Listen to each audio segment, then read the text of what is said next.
Dun, dun, dun. We made it. Hey there, everyone. Renee Funk with Leadership from the Heart. Oh, am I excited today, Elizabeth. I know. This is kind of fun. It's kind of like the gang's all back in town, right? So I'm excited about this conversation today, and I love seeing you guys. How are you, Jill? Hi there, friends, tribe, soul sisters. Jill Leberknight. I am not sure if I am more nervous because we're all friends today. Like, it's a little nerve-wracking interviewing and sharing conversation with your friends, especially when your friends are this talented.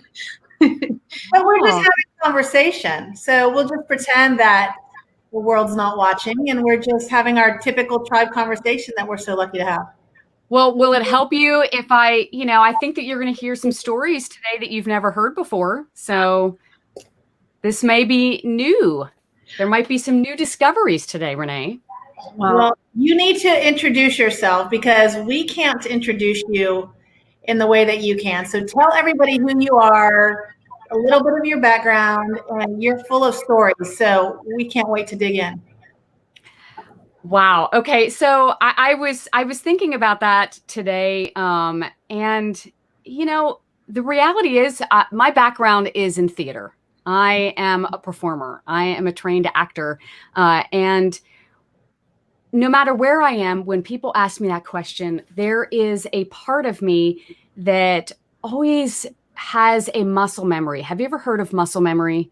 When your muscles, your memory, physically, you have a memory of an experience in the past. So for me, I have this muscle memory of stepping onto the stage and the lights going down and the spotlight going on and a song emerging, the monologue where I tell the audience, who I am or what I want or a song. So for some reason, whenever I'm in a business or professional setting and people say, tell me about yourself, there is this muscle memory of taking the stage and music playing. And years ago, when I was teaching at a girls' boarding school in DC at Foxcroft, I had the opportunity to play Cassie in a chorus line. I don't know if you've ever seen the movie or the musical Chorus Line, but Cassie is the star dancer. And there's this moment where she, steps forward from the line and is talking with the director.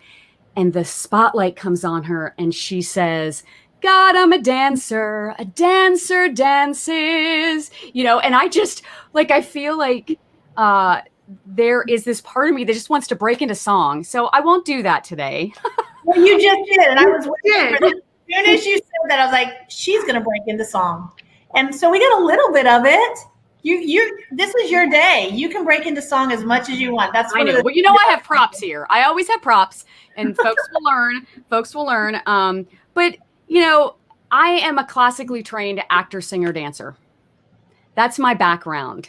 I am a lifelong teacher, former high school drama teacher, and now I'm a community teacher and a real estate teacher. I'm a real estate agent in Austin, Texas. I'm a community servant serving on community boards and arts boards in Austin, Texas.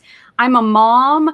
I'm a Donnie and Marie fan, as my friends know, but I'm an artist. I still, at the core of who I am, I consider myself a creative, and I have had the wonderful opportunity to enter into a profession in a field where I get to define how I realtor. I can consider myself, a creative realtor. I've built my business so that I'm teacher Jill and servant Jill. So that's a little bit about me. I love that. And it's so fun because, this business is great anyway, and the people that we get to encounter. But like you said, we can create whatever path we want that's authentic and true. And that's one of the things when you think about Jill, Renee, don't you think authenticity and genuine? Like, those are the first two words I think of, and definitely creative.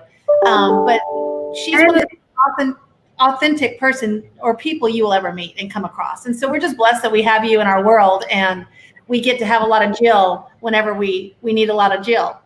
And let's face it, one of my knows it all. Wait, were you at Walgreens recently? Isn't that that is, Renee, you're the only one that's guessed that. I got this at Walgreens, but I've trained as a clown in graduate school because that's why I'm in Austin, Texas. I came down to get my MFA in acting at the University of Texas at Austin, and we had classic clown training. And when I saw this at Walgreens, I'm like, I don't have my clown nose. So I got my Walgreens little clown nose.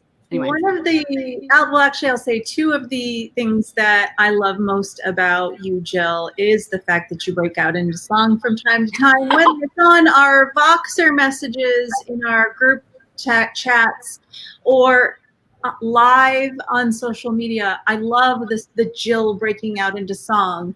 And the other thing that I love about you is that you are one of our friend and colleagues that lead the way in such a fine way with a servant heart. And so you've always been an inspiration to myself and so many others in that. People may not realize when I first met you, it was in one of your video classes. And I still to this day remember just, oh, Jill, you just inspire. And a teacher is a really good way to describe you because you teach. Yeah. Bigger than life. So, but I didn't always imagine myself as a teacher.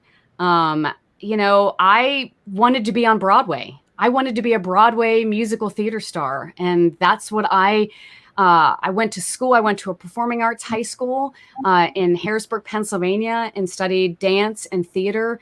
And then I went to Penn State to train in theater and just enveloped my whole world into musical theater and theater training, classics.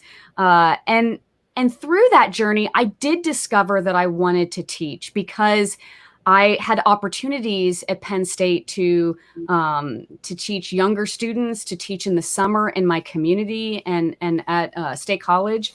But really the big moment happened to me in my life. It was my senior year at Penn State. And, I'm, as you guys have known, but folks that might be tuning in today, I am very achievement oriented. I'm a little bit of a perfectionist. And I had an opportunity. I was working with the head of the department, Carol Brandt. She was the head of the theater department at Penn State. And she was also the president of the University Resident Theater Company, which is all the universities in the country that are a part of this coalition of theater training institutes. And she was the president. And I was sort of her little apprentice. And I was invited to join her in Philadelphia for a big conference. And I was attending sort of as her, like I said, apprentice, but had an opportunity to attend workshops. I mean, think of it like our real estate conventions, our brokerage conventions that we go to. But I was going as her sort of, second in command. And that year was a big year because there was a playwright actor that was the keynote speaker. I don't know if you guys have ever heard of Anna Deavere Smith. She is an actor, a playwright, a teacher, but she had just won major awards for writing a very controversial and profound documentary play that we went to see when I was at Penn State. Because we're up in the small states. I'm down here in Texas, so it's harder to explain that. But when you're up in Pennsylvania, growing up there, it's easy to hop up to New York City and see Broadway plays because it's only a 3 or 4 hour trip. But I had seen her perform this documentary play that she wrote, performed all the characters, and she was the keynote speaker. And I was going there to listen to this Broadway star that had won Tony Awards and Obie Awards. And she was just this unbelievably incredible woman. And I was going to see her keynote speech. And I'll never forget, I was in the audience that day and she was speaking to a room full of college professors and theater educators, which I was starting to feel like that was what I wanted to do. And in her keynote speech, she said something that I will never forget. She described herself as a public servant. this is an actor. This is a director. And I had never imagined a director, actor, playwright being a public servant. What is that? And it was like Jill being theatrical, it was like a spotlight, came down on me, and I felt warm. And immediately I knew that there was something that I connected with, that idea of being a public servant. I grew up in a family. My grandfather was the longest serving borough councilman in Pennsylvania history.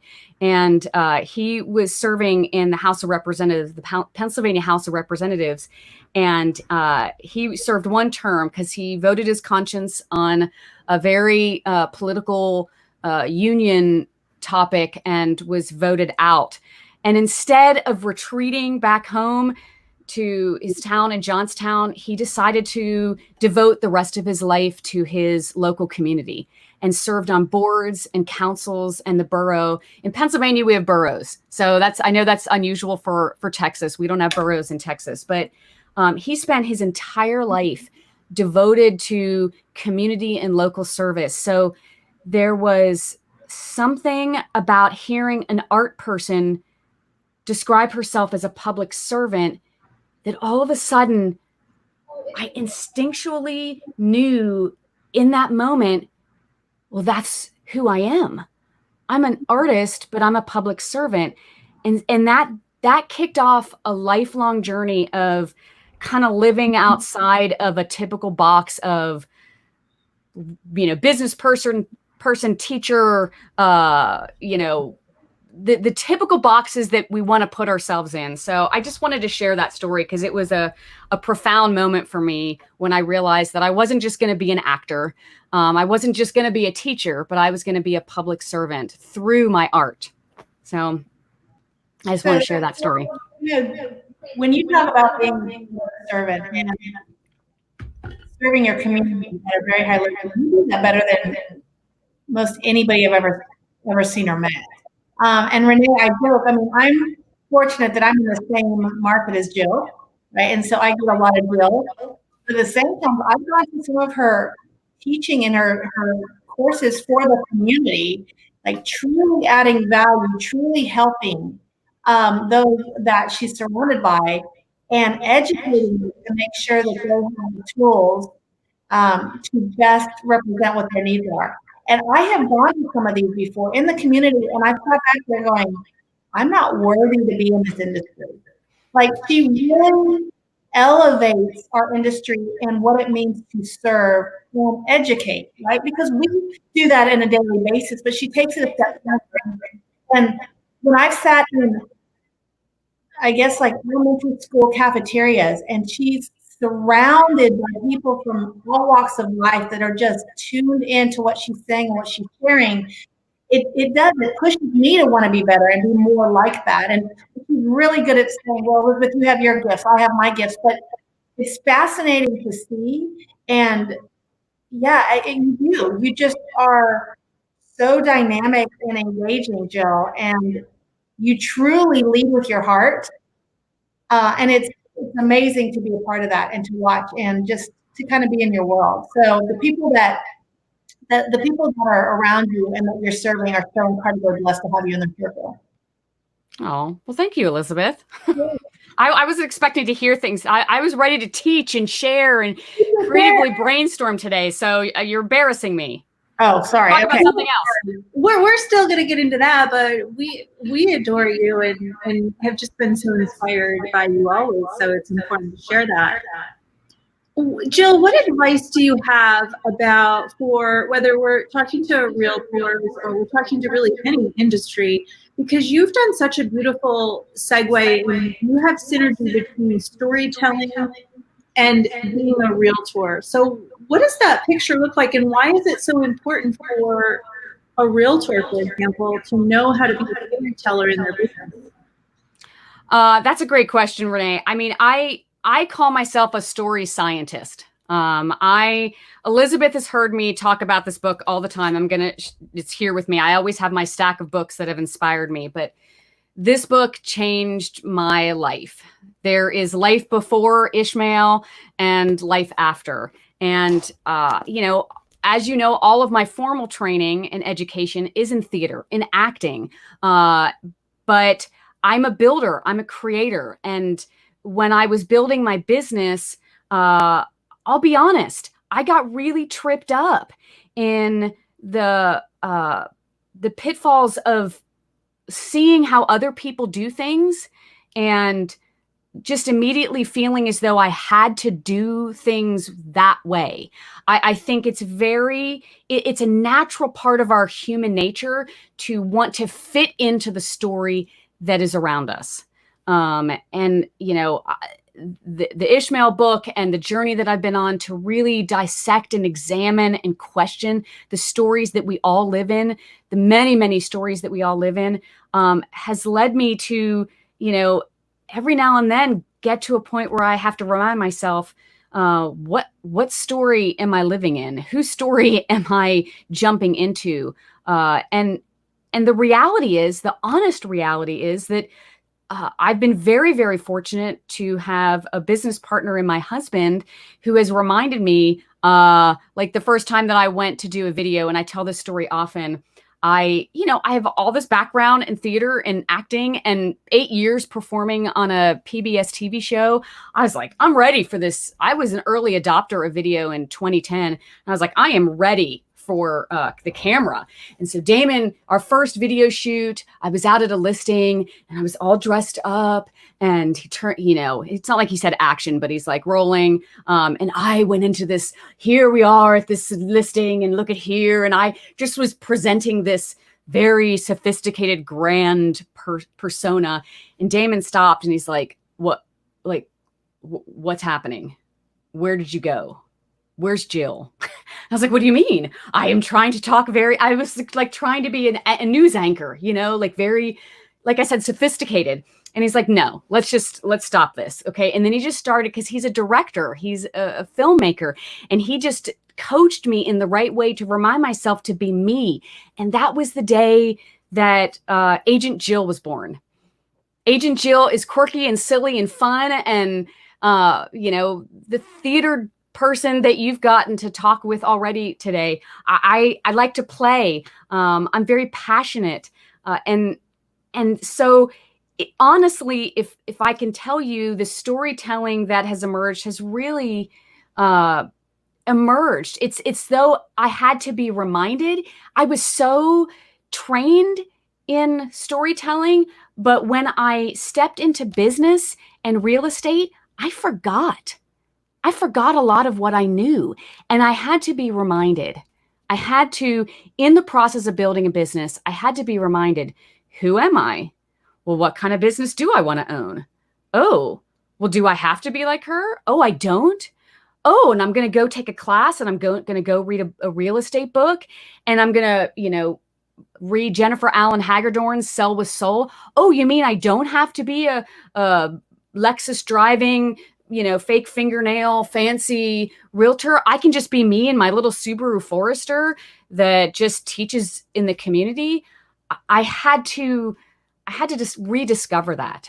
And that's really been my journey of sort of reminding myself that I'm in a business, in any business. I don't think it's real estate specific, but we have the authority and the permission to draft whatever story we want to draft in our lifetime, as moms, as teachers, as neighbors.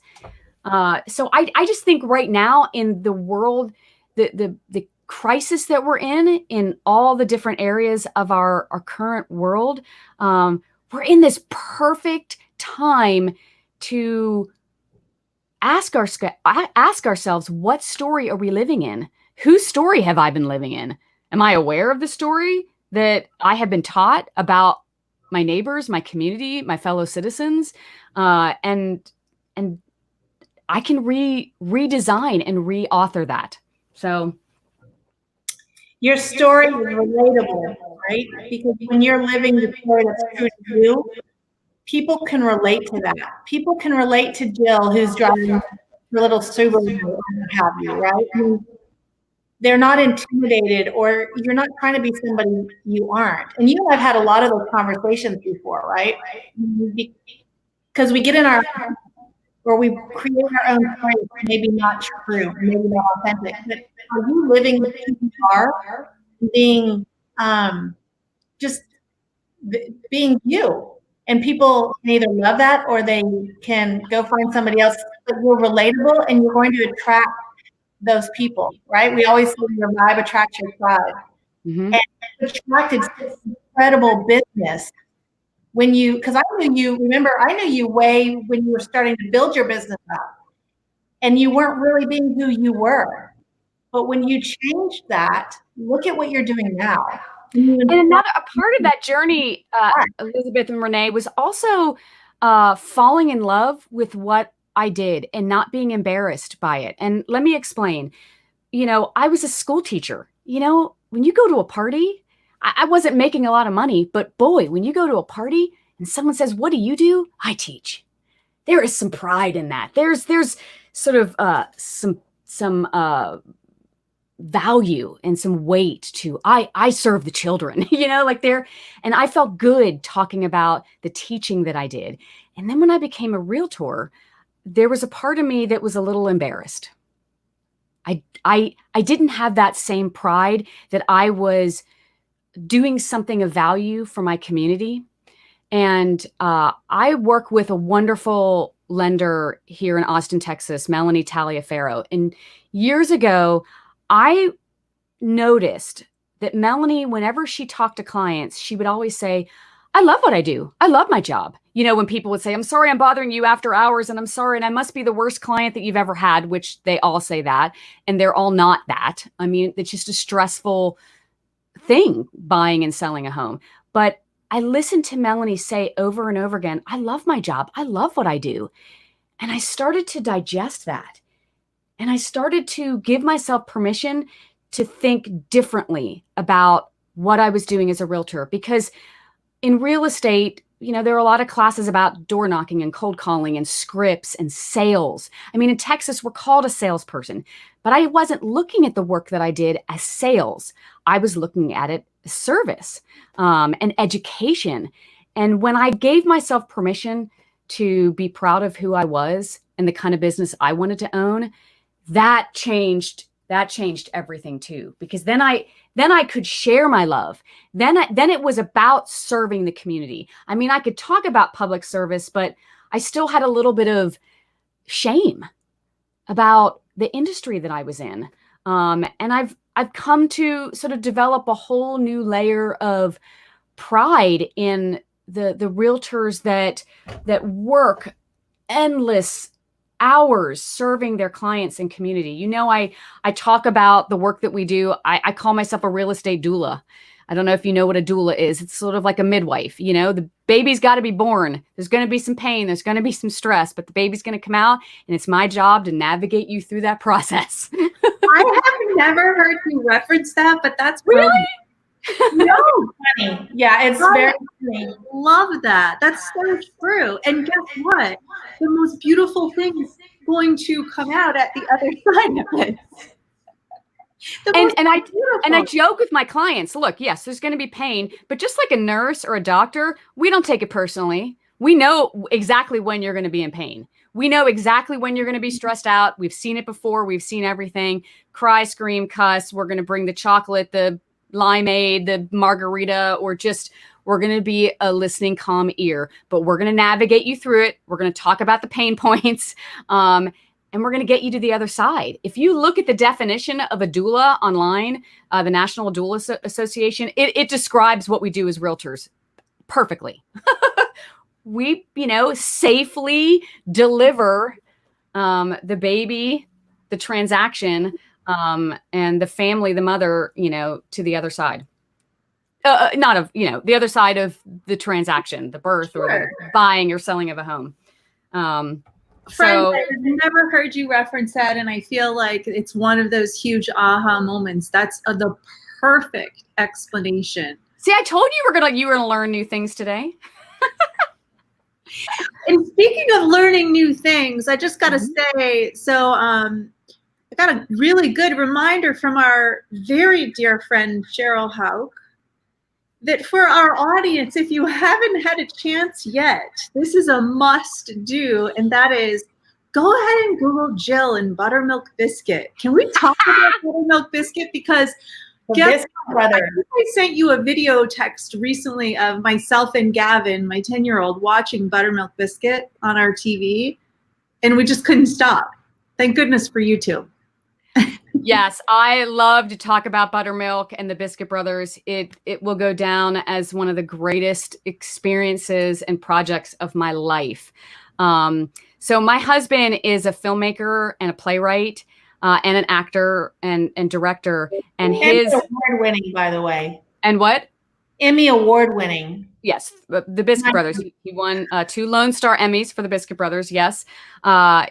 So his college roommate, Alan Robertson, was doing a live version of the Biscuit Brothers with his friend, Austin actor Jerome Schooler, at the Zach Scott Theater, and someone said, "Oh, you should turn this into a children's music CD." And so he was on, going out to LA to kind of explore the music, because Alan's a composer and lyricist, and it was all original music for their, live children's show.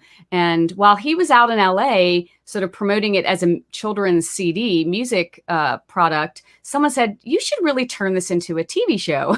You should consider, some sort of, live format of this for film or TV." And my husband was back in Austin at that time, and he's a filmmaker and TV guy. Spent years in the news industry, and so he's like, "Well, I have a camera.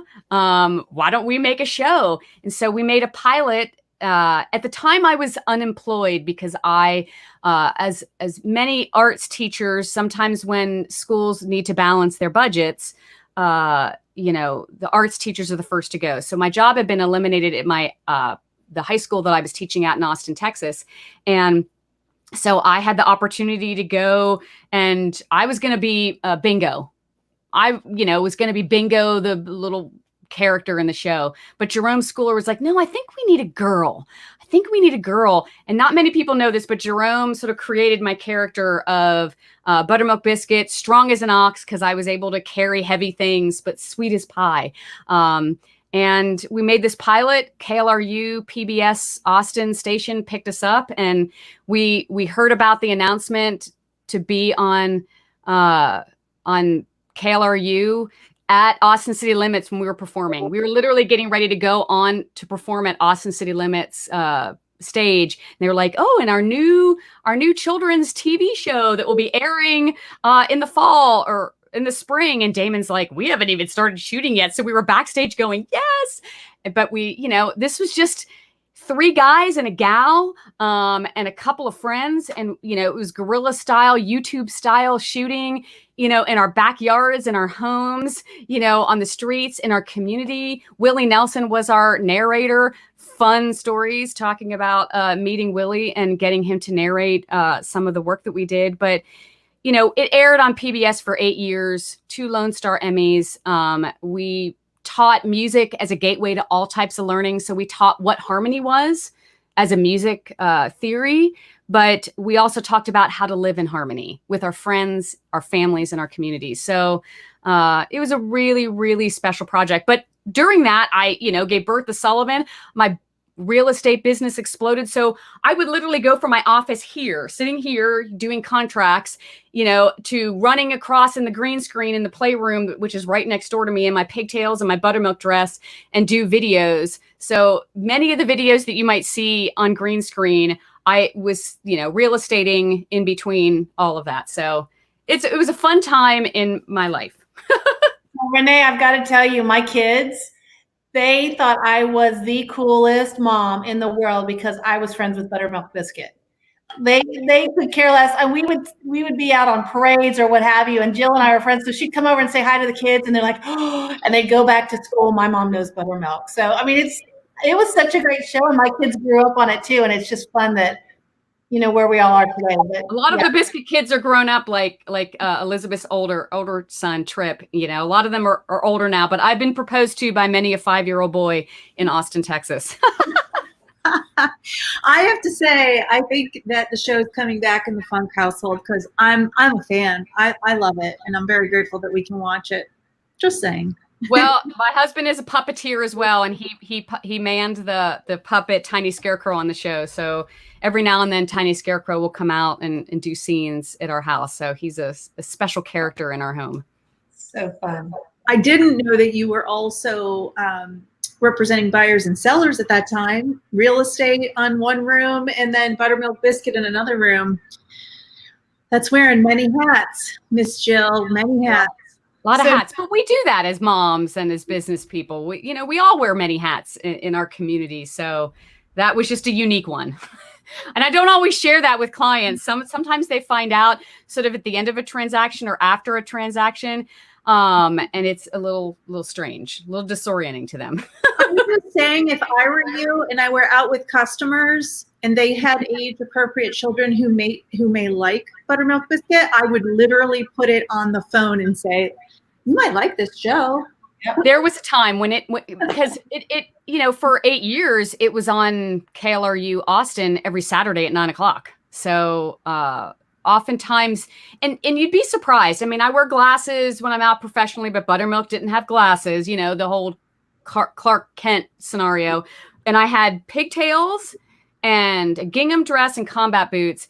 And when you are on TV, oftentimes you'll get people, "How do I know you?" And you can tell they're doing that look of like, you look really familiar. So, years ago, I used to have that conversation when there were small children, but I also had to learn that people didn't always want to trust their largest financial investment to a children's performer. So I would weigh that very carefully and find the right time when I had an opportunity to share my expertise. So they knew absolutely that this was my full-time job. I was a volunteer. I never got paid for the Biscuit Brothers. That was a purely community service volunteer project. And it wasn't about, we had one small sponsor, Scott and White Hospital here in Central Texas. It was really a labor of love that the three families, the Robertson family, the Schooler family, and the Brown Leberknight family did for 9 years. So it was, PBS public television isn't a highly lucrative business. We've had a lot of conversations about your Daydream Initiative, you, myself, Elizabeth, Cheryl, and where we got to really take a deeper dive in is when you did the Daydream Initiative presentation at the Icon mastermind that we had in Tampa. Can you talk about why the Daydream Initiative is so important? Yeah, absolutely. I mean, the Daydream Initiative really came out of a big burnout period for me in real estate. I mean, Renee and Elizabeth, you understand that we can get very transactional, and our work is dependent on when inventory emerges and when clients emerge. It's not something we can control and schedule out. And sometimes we have really, really busy seasons. And I had come through a phase where I had built a team and had trained a lot of new buyer agents and was working a lot of clients, very little time off from work, very little time with family, very little creative time. I was, the business was built, there was creativity in the initial stages of building, but at some point you get to a level where the systems, and Elizabeth, I love systems. The systems were built, the templates were built, the website, the creative, the video, the routines. And now I was just real estating 24/7, no vacations, no downtime. And I hit this burnout, and I didn't really fully know that it was burnout at the time. I just kept telling my friends and my husband, all I want to do is, I just had this chair in our living room that faced the back sliding glass door and this beautiful oak tree in our backyard. And all I could do day after day was stare at this tree. That's all I wanted to do. I just wanted to sit and stare. And I'm achievement oriented and I'm goal oriented. And at the end of every day, what have I accomplished? The inner monologue in my head was, what did I accomplish? What am I doing? What did I get done today? And when I didn't have action items, I would beat myself up. And this cyclical routine happened for several months. And after this time of just sitting and staring and watching, all of a sudden, ideas started to bubble up.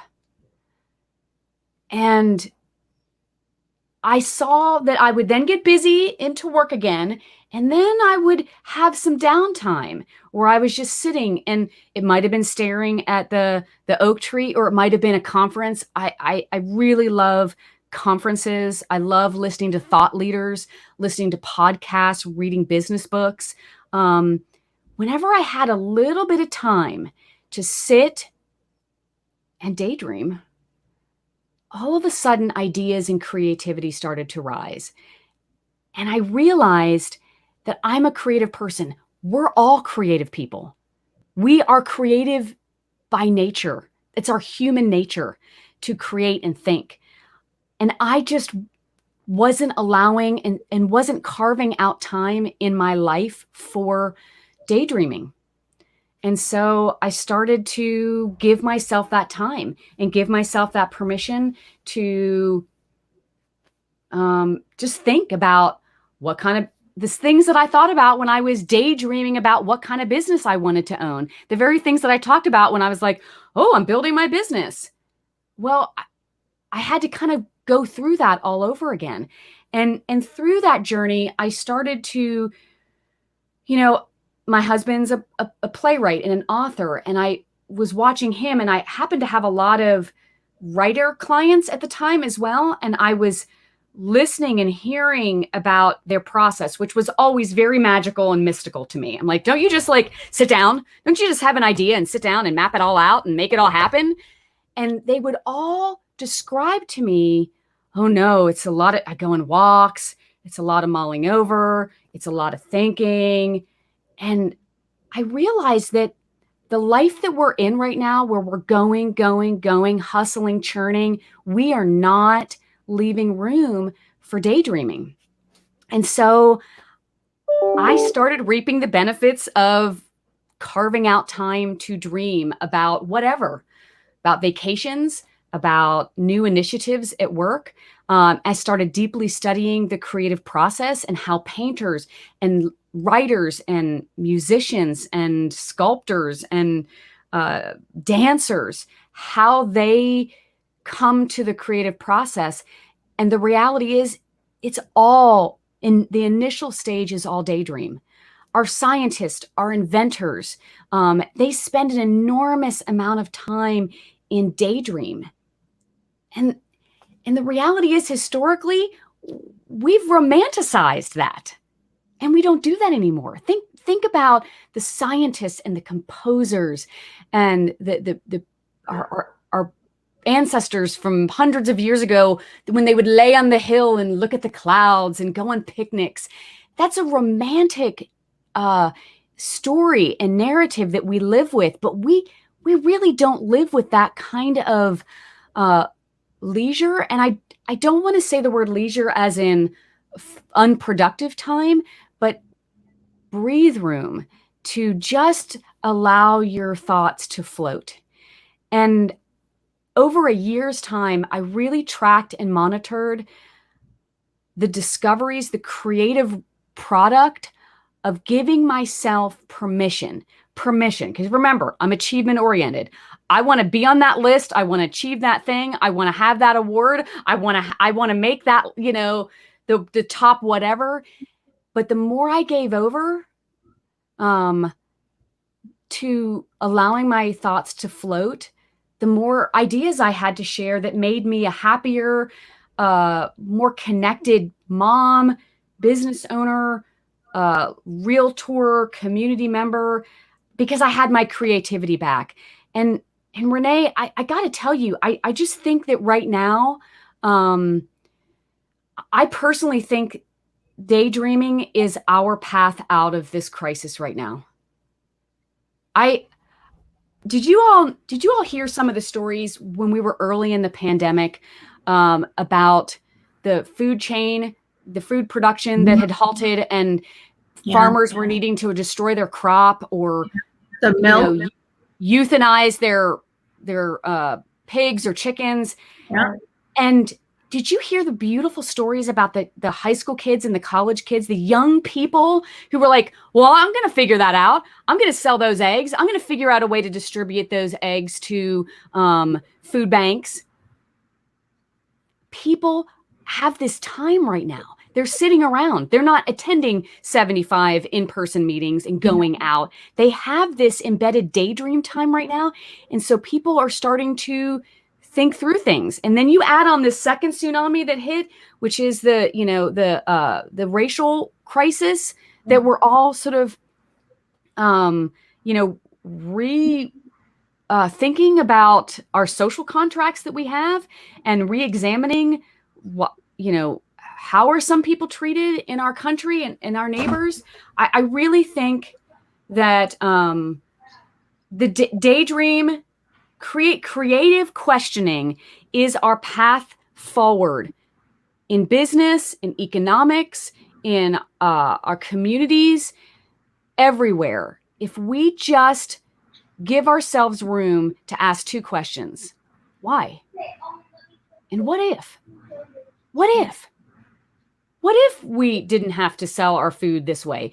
What if our health insurance, I am absolutely not like wanting to go down any sort of political conversation here, but what if there are so many wonderful stories in history where our society decided to go, what if our elderly were cared for? And Social Security, was created.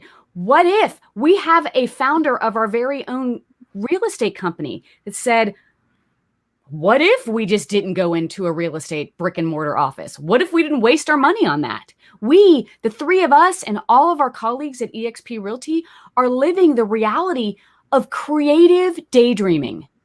I'm not saying that Glenn Sanford sat around and stared at an oak tree for a year like I did. That daydream possibly happened much quicker. But think about it. And right now, it's completely accepted and normal. But we all know that when that daydream first exploded, that was weird, right? That was weird and uncomfortable. But it made us grow and stretch.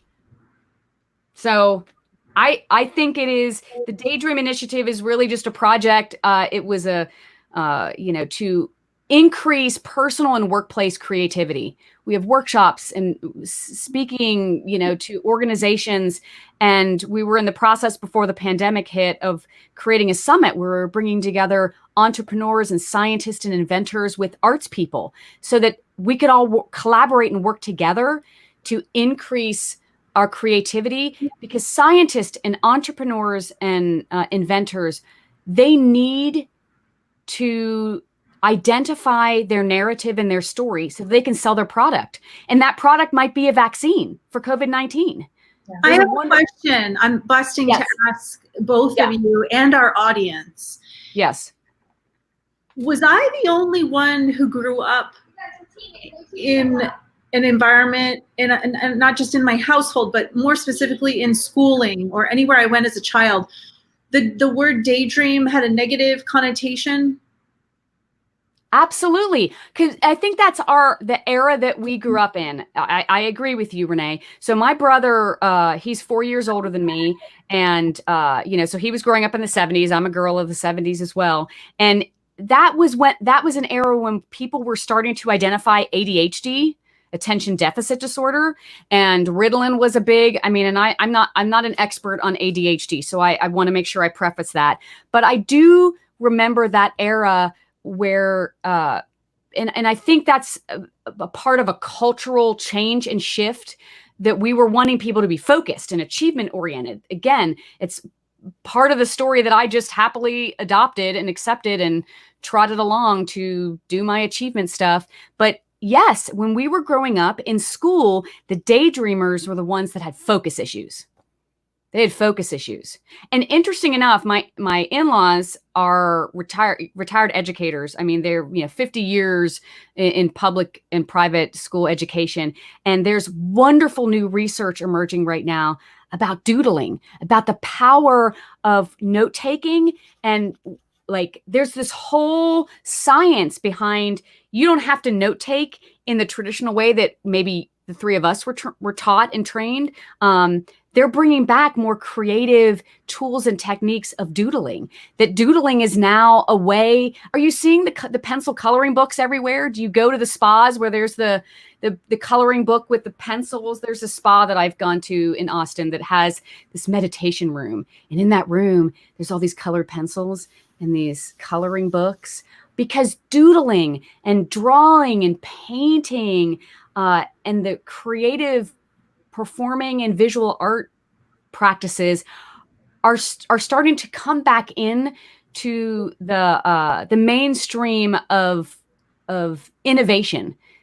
I think even at the college level, we're starting to, I mean, this was years ago when colleges and when businesses like Google and Facebook started recognizing that a liberal arts degree was actually what they were looking for. They were looking for a well-rounded liberal arts educated individual. And in my theater community, that's when I was starting to see a lot of my theater friends from Penn State and UT being hired by top corporations across the country because of their project management, their artistic background. So there is this, you're so spot on, Renee. There is this changing perception of creative imagination and seeing the correlation between science and invention and new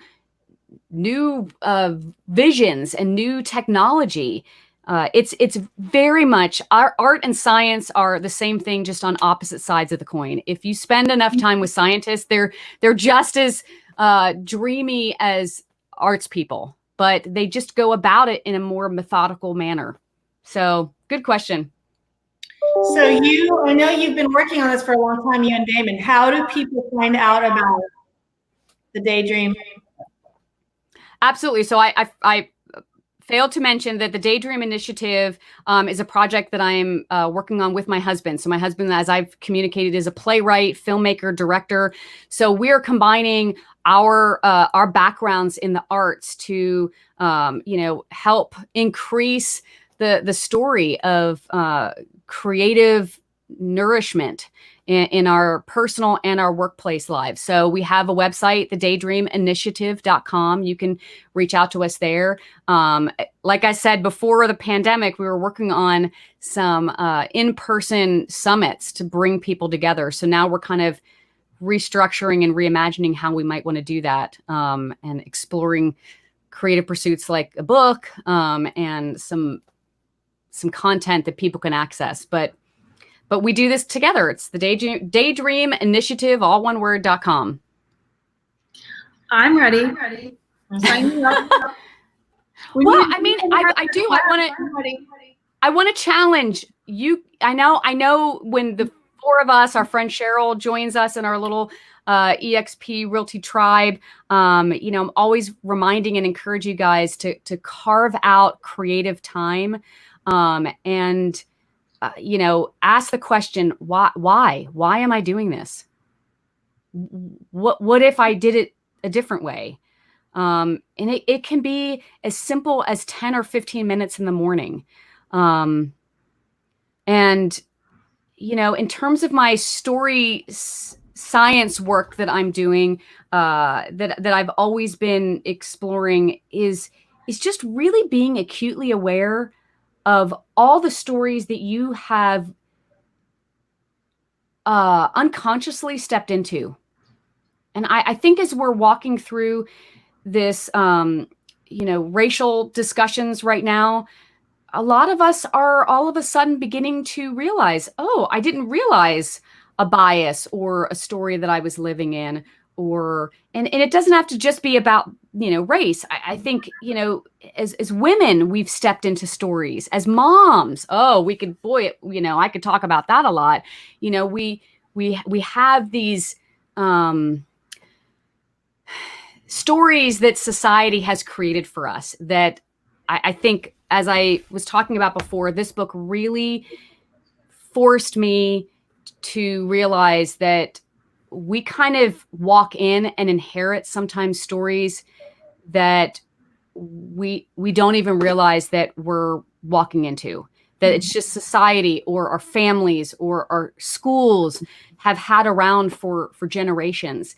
And it really has, after I read this book, I realized, oh, I don't have to live in that story. And like one of them is like in the book, Ishmael, the author talks about the agricultural story of when we decided to lock up all the food. When did we, like, there was a point in history as a society, as man, where we locked up the food and the food wasn't available for anyone to just grow and have. And all of these stories are starting to emerge right now as we face this global crisis of there are people that are struggling to have water right now. Well, when did we step into a world where having water wasn't a right? And so I think as entrepreneurs, and I think realtors are entrepreneurs, and I think that we have a great sense of how to reimagine and redefine things. And I think there's opportunities to reauthor stories, as you know, in the social contracts that we have in our communities, in our neighborhoods, in our families. And I just think we're going through a lot of reflection right now, and it's a great time for daydreaming and rewriting stories. I mean, really rewriting them. And like I said, the three of us know right here what it's like to step into a really strange new story and the power that can be with that. Anyway, I can get a little chatty. I love you so much. That's why when Jill probably could have carved out 2 hours, but we'll just have. Okay, I know we're almost there, but like, does Teacher Jill need to give homework assignments? Because I kind of talked about them. You know, I want people to ask themselves this week, why? What story am I living in? What story am I living in? Am I living in my what if? Why and what if? Yeah. Why and what if? And feel free to, there's a journal with me beside my little sitting spot where I look at my oak tree. And I have a special one that's for my daydream thoughts. And have a pen and a paper nearby you so that you can be ready to answer the question or finish the line. There once upon a time there was a girl, and she, or once upon a time there was a boy, and he, and then just start. What if you made the decision today to just enter a new story? Enter a new story. You can do that. I know it's super terrifying because I bring with it my perfectionism, I'm a people pleaser. Oh, but what if I, upset Elizabeth, or, I'm joking, Elizabeth, but like, what if I upset someone? What if I don't please someone? What if I don't, what if my son is disappointed with me? You tell yourself tons of stories that prevent you from just waking up tomorrow and starting a new story. Like, we all know that thoughts are powerful, right? Like, thoughts are really, really powerful. So what if we just put in really cool, exciting, bold story choices for ourselves? Can I also tell you something else? This might freak you out. So, I homeschool my son. Do you know what I wrote in my journal on February 24th? We were doing a creative writing exercise at our morning meeting, and we were daydreaming. We had a daydreaming writing exercise of, what would you like to do this year? What's one thing that you would like to do? And then we shared it with people. Do you want to know what I wrote? I said, I would find a way to spend a quarter of the time in a cabin without technology, just reconnecting with myself. Like, I literally. When was this? This was February 24th of this year. I literally, and I was telling Elizabeth, I just want to go unplug. I just want to go live in a cabin and have no commitments, and I can't go anywhere, and I can't go to meetings. Mm-hmm. And I just wanted to be isolated. Hello, pandemic. Ask and you shall receive. Weird, right? Good. Okay, so what we've established is that we need to have Jill back because there's so much more depth to this. I see that Vicki Coleman, our dear friend Vicki Coleman, she's watching. We love you, Vicki. Yeah. We love you, Vicki. She said, I'm almost in tears. Why and what if? I needed to hear this. You have inspired me. Thank you so much. We love you, Vicki. Here's the thing. We ask all of our guests this very important question. And I don't know if I've ever been on the edge of my seat as much as I have. Well, I don't know if we have enough time, quite frankly, Renee. I'll be brief. I'm an actor. I know how to fit things in. Bring it on, Renee. We want you to answer exactly what will come to your mind. Agent Jill. Okay. What does leadership from the heart mean to you? Leadership from the heart means, what it means to me is someone willing to step up and serve the greater good of others. It's not a title. It's not something that's given out. It's somebody having the courage to step up and serve the greater good. That is an awesome answer, and probably one of the shortest answers I've ever heard from Jill Leberknight. I got my bell here. I didn't even have to do my fail button. I got the props here, ladies. I got the props. One more prop. You must have one more in there. Do I? You're going to get two. Oh my goodness. Always have a bowler hat and a tambourine. So, friends, go write your story. You can be whoever you want to be. I'm a successful business person and I'm a little silly and I serve my community and I do it with heart. And why not? Why not? And we adore you so much. Absolutely. I am a little teary-eyed. My heart is full. I've had goosebumps the better part of this hour. We love you, Jill Leberknight, very much. I love you, ladies. Thank you. This is a wonderful initiative. This is also leadership, what you guys are doing. We love you. Step up. You serve the greater good. You ask questions. You learn from others. Service. You're coming back, right? You'll come back and take a deeper yes, dive. I have lots of assignments and exercises and activities. Absolutely. But Jill get deep, so we might have to have her on more than one other time. So can we get Damon and Jill together sometime? Oh, that'd be good. Oh, that would be really good because Renee, if you see those two together, it's opposites attract and they just complement each other. So it's kind of fascinating to watch. So that's my husband, everyone, if you don't know, Damon Brown.